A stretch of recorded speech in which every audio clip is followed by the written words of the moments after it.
జిల్లా జమ్మలమడుగు శ్రీ నారపుర వెంకటేశ్వర స్వామి దేవాలయ ప్రాంగణంలో హిందూ సమ్మేళనం కార్యక్రమం నిర్వహించారు.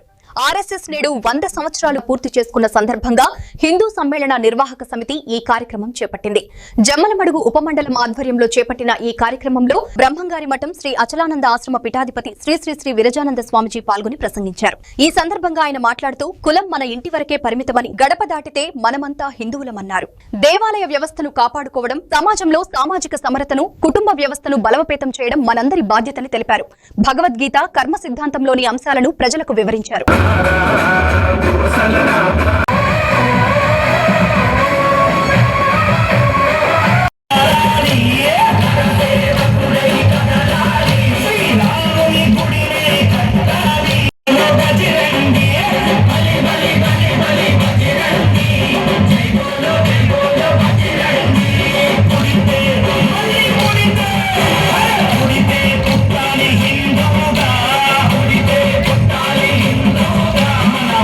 తీసుకుని వెళ్ళారు.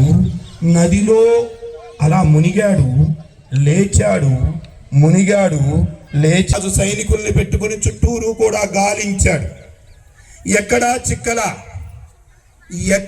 చిక్కలా ఇలా దేహాన్ని దేశం కోసం అర్పించినటువంటి మహానుభావులు 50,000 మంది. వాళ్ళందరి త్యాగాల మీద ఈరోజు మనం నిలబడి ఉన్నాం. మనం స్వేచ్ఛ అంటే ఏమంటున్నాడంటే, మన ఇంట్లో ఉన్నటువంటి పిల్లవాడు నచ్చిన సినిమాకి వెళ్ళటమో, నచ్చిన రేట్లో టికెట్ కొనుక్కోవటమో స్వేచ్ఛ, స్వతంత్రము అనుకునేటువంటి నికృష్టమైనటువంటి స్థితిలోకి మనం వచ్చాం.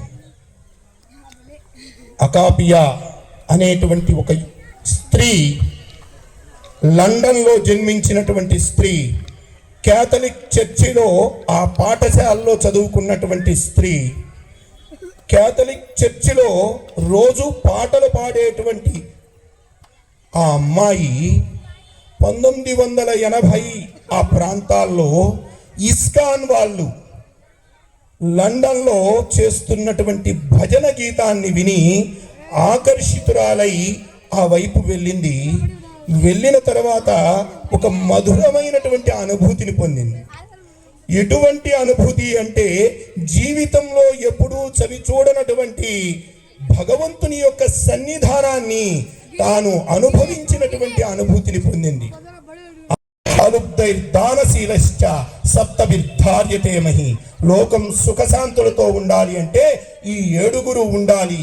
ఈ 7లో గోవు సౌఖ్యంగా ఉంటేనే సాధ్యమవుతుంది. ఆ అమ్మ మాంసాన్ని నేను ఎలా తినాలి అని ఆలోచన చేసి గురు అర్జున్ దేవ్ ఒక మాట అన్నాడు. ఆ సమయంలో నాకు ఒక అవకాశం ఇవ్వండి, ఆ నదిలో స్నానం చేసి నేను వస్తాను, నన్ను కొంచెం ఆలోచించుకోనివ్వండి అన్నాడు.